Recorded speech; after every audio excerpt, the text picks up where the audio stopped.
Good morning বন্ধুরা, কেমন আছো সবাই? আশা করি সবাই ভালো আছো।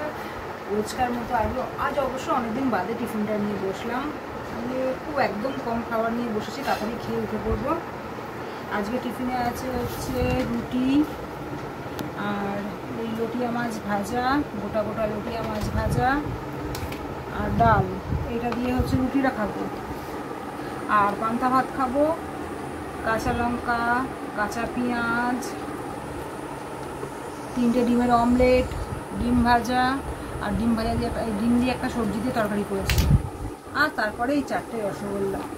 এই হলো আজকে আমার টিফিন। আর এই চাটা বাদ পড়ে গেল শুধু। চাটা থাকলে একদম পরিপূর্ণ টিফিন হয়ে যেত। কারা কারা বন্ধুরা আমার মতো টিফিন খেতে ভালোবাসো তারাও চলে এসো। পান্তা ভাতও আছে, একটা রুটিটা কিন্তু 1 পিসই আছে, বেশি নেই। কারা কারা খাবে চলে এসো। একদম গুছিয়ে সুন্দর করে লটিয়া মাছ ভাজা দিয়ে, গোটা গোটা লটিয়া মাছ, সেই খাবার। চলো খেয়ে নি, টাটা।